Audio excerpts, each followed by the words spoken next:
Welcome to the April IASB podcast, where we bring you the latest insights from our board meetings. I am Nili Shah, the Executive Technical Director of the IASB, and in this episode, as always, I am joined by Andreas Barckow, Chair of the IASB, and Linda Mezon-Hutter, Vice Chair of the IASB.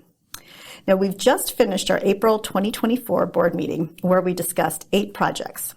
In this episode, we will present 2 projects, Intangible Assets and Climate-related and Other Uncertainties in the financial statements. We'll also discuss the recently finalized Interpretations Committee agenda decision on net zero commitments. And we'll talk a little bit about some discussions the IASB had on the prioritization of projects on its work plan and how that relates to the IASB's post-implementation reviews. So let's get started. First, intangible assets. This month was a milestone.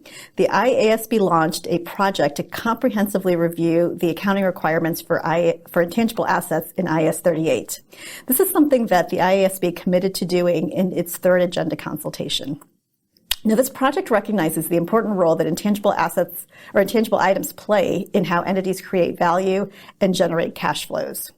And given that IAS 38 is one of our older standards, the project will assess whether the requirements of IAS 38 remain relevant and continue to fairly reflect current business models, or whether improvements are needed. During the meeting, the IASB discussed a summary of research that national standard setters and academics had performed on intangibles. The board also discussed initial steps that we plan to undertake as the project progresses. So, Andreas, can I turn things over to you to share some background? Absolutely. So before I give you a little bit of background, I would like to take the opportunity and thank national standard setters and the academics whose work has provided very useful information for us as we start our project. That research highlighted a range of concerns about the accounting for intangible items applying IAS 38 intangible assets. In particular, concern that financial statements do not provide sufficient information about unrecognized internally generated intangible assets. However, whilst there is broad agreement among our stakeholders that there is a problem with accounting for intangibles, there are mixed and even opposing views on the best way forward to remedy this concern, and whether the main focus should be to recognize more internally generated intangible assets or to improve the requirements to disclose information about unrecognized internally generated intangible assets. In the initial research and planning phase of the project, we will aim to define the scope of issues to be explored in the project and explore the best approach to plan and organize the work. We need to get a better understanding of how significant and pervasive these issues that have been flagged to us are. During the project scoping, I think we will also need to consider whether the focus should continue to be on financial statement elements only, that is, assets and expenses stemming from intangible items, or whether we should broaden the scope to encompass a wider array of intangible items and associated information. Recognizing the complexity of a comprehensive review of the accounting requirements for intangibles, we will also consider how best to stage work on this topic to produce timely improvements to IFRS accounting standards. And last but not least, the IASB will need to consider the connections between this project and the work of the International Sustainability Standards Board. For example, the IASB will consider connections with some information that IFRS S1 requires companies to disclose, and consider connections with the IASB's forthcoming research project on human capital. Over the next few months, the IASB will be consulting with its advisory bodies and other stakeholders to help inform the project plan. These will be discussed at a future meeting, so stay tuned. Thanks, Andreas. Now, before we move on, for those attentive listeners out there, our so-called gold star listeners, you may recall that the IASB's third agenda consultation included a commitment to not only undertake a project on intangible assets, but also a project on the statement of cash flows. The staff is getting ready to initiate that project very soon, so stay tuned for that. So now let's move on to our second topic today, and that is the accounting for climate-related matters in the financial statements. There are actually several actions that the IASB is taking to help improve the accounting for climate-related matters in the financial statements.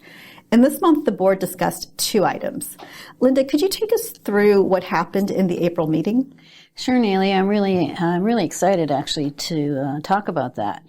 In our April meeting, the IASB decided to publish an exposure draft to obtain stakeholder feedback on draft examples to illustrate how an entity applies IFRS accounting standards to report the effects of climate-related and other uncertainties in its financial statements. The examples would focus on disclosure requirements, and particularly around 3 areas. First, making materiality judgments in determining whether to disclose information about climate-related and other uncertainties. Second, disclosing information about assumptions and other sources of estimation uncertainty. And third, disaggregating information about assets and liabilities based on their exposure to climate-related and other uncertainties. The examples would be included as illustrative examples accompanying IFRS accounting standards, and as such, would not add or change the requirements in these standards. The IASB decided that the applicable due process steps had been fulfilled and gave permission to begin the balloting process for the exposure draft. The IASB also decided to allow the usual 120-day comment period to ensure that we get adequate stakeholder engagement. So stay tuned for the exposure draft, which we hope to publish in Q3 this year. We look forward to hearing from our stakeholders about whether they agree with that these illustrative examples will help improve the information about climate-related and other uncertainties in the financial statements. Thanks, Linda. So I mentioned that the board discussed 2 items related to the reporting of climate-related matters in the financial statements. The first related to the examples that, Linda, you just talked about. Now, the second item relates to the IASB's ratification of an agenda decision from the Interpretations Committee on net zero commitments. So, Linda, could you start off by providing a bit of context on agenda decisions generally? And then, Andreas, could you take us through the technical aspects of the agenda decision? Sure. So when the committee receives a question, it considers whether there is diversity in practice that could have widespread and material effects.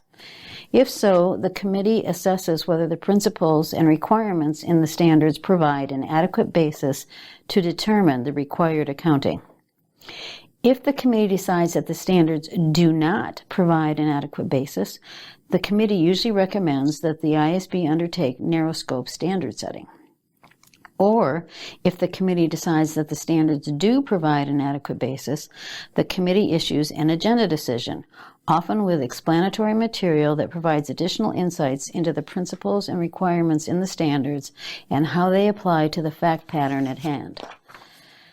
If the committee decides to issue a draft agenda decision for comment, they are sharing their analysis with stakeholders and then opening up to seek feedback from stakeholders as part of our due process, making sure the entire discussion and their conclusion is very transparent. Any relevant and helpful feedback received is then incorporated into the agenda decision, and that version is tabled with the IASB in a public meeting. The IASB is then asked whether it objects to the agenda decision, and that's what our discussion in this month's board meeting was all about. And I believe, Andreas, you're going to say more about that. Yes, I will. Thanks, Linda. So if we go a little bit back in time, in 2023, the committee received a submission asking it to clarify how IAS 37 applies to net zero transition commitments. Following this inquiry, in this agenda decision, the committee clarified whether an entity's commitment to reduce or offset its greenhouse gas emissions creates a constructive obligation for the entity, and whether a constructive obligation created by such a commitment meets the criteria in IAS 37 for recognizing a provision. Now, IAS 37 says that an entity would have a constructive obligation if the statement and any other actions the entity takes to affirm its intentions create a valid expectation among those affected, that is, the public at large, that the entity will fulfill its commitment. The committee concluded that whether that will be the case will depend on the facts and circumstances, such as the language used in the statement, the specificity of plans supporting the statement, the timing of the actions required to fulfill the commitment, whether there is publicly available evidence of progress to date, and so on. If the entity concludes that statement has created a constructive obligation, it then considers whether that obligation meets the criteria in IAS 37 for recognizing a provision. And all 3 criteria in paragraph 14 of IAS 37 must be met for the entity to recognize the provision. The most important one in this context is that the entity, and I quote, has a present obligation, legal or constructive, as a result of a past event. Now, for the fact pattern described in the request, the committee concluded that A, at the time of making the statement, the constructive obligation is not the present obligation as a result of a past event. Just as the enactment of a law is not sufficient to give an entity a present legal obligation, neither stating a commitment nor taking actions that affirm the entity's intention to fulfill that commitment are events that create a present obligation. The entity has to have taken the actions to which the law commitment applies. B, at any given date, the entity does not have a present obligation to reduce its emissions after that date because the cost of operating with lower emissions in the future will remain costs that need to be incurred to operate in the future. And lastly, only when the entity has emitted the greenhouse gases that it has committed to offset will it have a present obligation to retire the carbon credits required. To summarize, the agenda decision clarifies that to recognize a provision among other requirements, there must be a past event. That is, the company has emitted gases it has committed to offset. Now, that decision was put before the board in our meeting this week, and we unanimously agreed that it does not change or amend to the existing requirements, so it has now become final. Great. Thank you, Andreas. So let's move on to the last topic that we wanted to discuss with you today, and it's about the prioritization of the projects on the board's work plan and how that relates to the board's post-implementation reviews.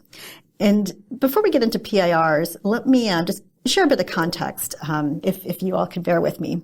So as background, I think everyone's well familiar that the board has many different stakeholders. We have investors, preparers, auditors, regulators, national standard setters, policymakers, and so forth in each of the nearly 150 jurisdictions around the world that use IFRS accounting standards.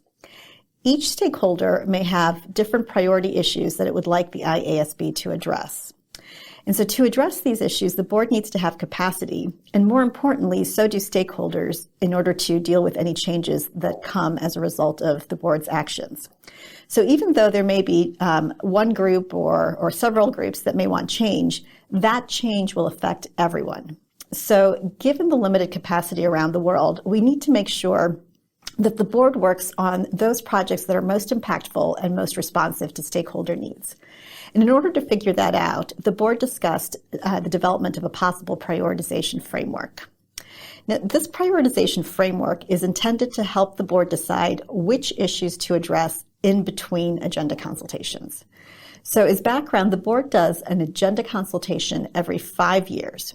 And that's the board's opportunity to holistically consider its priorities based off of stakeholder feedback. So to look at the whole picture and decide what the relative priorities are of various requests for technical projects. But in between those agenda consultations, so in that intervening 5-year period, issues still come up that may need to be addressed. And the board doesn't have the benefit of a holistic prioritization that it gets at the agenda consultation point in time. So it needs a practical approach to make prioritization decisions in between agenda consultations. And the framework that the board discussed is intended to provide that approach and is based on approaches and requirements the board already applies. So really what this framework is doing is just bringing together at a single location what the board already does and provide it in consistent terminology to help facilitate communication. Specific to this draft prioritization framework, we will be seeking feedback from the trustees' due process oversight committee, as well as the IFRS advisory committee before we finalize it later this year. Now, as I said, and thank you for bearing with me, I'm providing all of that background because it does connect with what we're doing on our post-implementation reviews. We have 2 underway, one on IFRS 15 on revenue and one on the impairment requirements in IFRS 9. And one of the reasons that projects come up in between agenda consultations during that intervening 5-year period that I was referring to is because of findings that we become aware of through the post-implementation review process. Based on those findings, the board needs to decide whether an issue is so important and urgent that it needs to start work immediately, or secondly, so important that it cannot wait until the next agenda consultation where it would get that holistic prioritization and the benefits of seeing the big picture, but not so urgent that it needs to start immediately. In that case, the work is added to the IASB's pipeline of inactive projects, but with the intention to start it before the next agenda consultation. Or thirdly, the board may decide, based on the findings in the post-implementation review, that the issue is important but can be deferred to consideration in the next agenda consultation, again, to get the benefit of that holistic assessment of projects and the relative prioritization against other projects from sources outside the PIR. Now, I know that's a lot of background, but Linda, can you walk us through the decisions that were made in the two PIRs and how that relates to what I just introduced with the prioritization? Thanks, Nili. I think you did the hard work on this one, so I'm very happy to do the easier work in talking about what we discussed this month in the two PIRs. So, regarding the PIR of IFRS 15, we discussed feedback received in response to applying IFRS 15 with other IFRS accounting standards, so-called cross-cutting issues. We also talked about consideration payable to a customer, and we talked about whether when there exists a significant financing component. The IASB decided to defer to the next agenda consultation application matters related to consideration payable to a customer and to IFRIC 12 requirements on obligations to maintain or restore service concession infrastructure.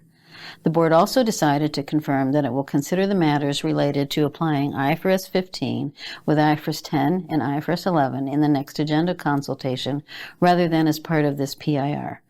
The board decided that with relation to other matters, the characteristics to take action prescribed in the PIR framework are just not present. Regarding the PIR of IFRS 9 impairment, the IASB decided to defer to the next agenda consultation the matters raised by respondents about financial guarantees, to address the matters that arise from the interaction between the impairment requirements and other requirements within IFRS 9, such as those on modification or derecognition as part of its upcoming project on amortized cost measurement. The board decided to take no further action on the other matters at this time that we discussed because the characteristic to take action in the PIR framework are not present. So just to add a little color to that aspect, what that means is, to date, we don't have sufficient evidence to warrant any action. Now, if that changes and there is more or different evidence that comes forward, then at that time we would consider what action needs to take place, as Nili has mentioned. We do expect to finalize discussing the feedback we received in Q2 and to publish feedback statements for both PIRs in Q3 of this year. Great. Thank you, Linda. So as I had mentioned, we've just highlighted a few of the projects this month. However, if you're interested in hearing about the other projects and digging into some of the discussions in the papers, as well as listening to the board meeting, our website contains all of this information and more. Thank you, everyone, for joining us this month at our IASB's podcast on the April meeting, and we look forward to having you back at next month's episode. Thank you.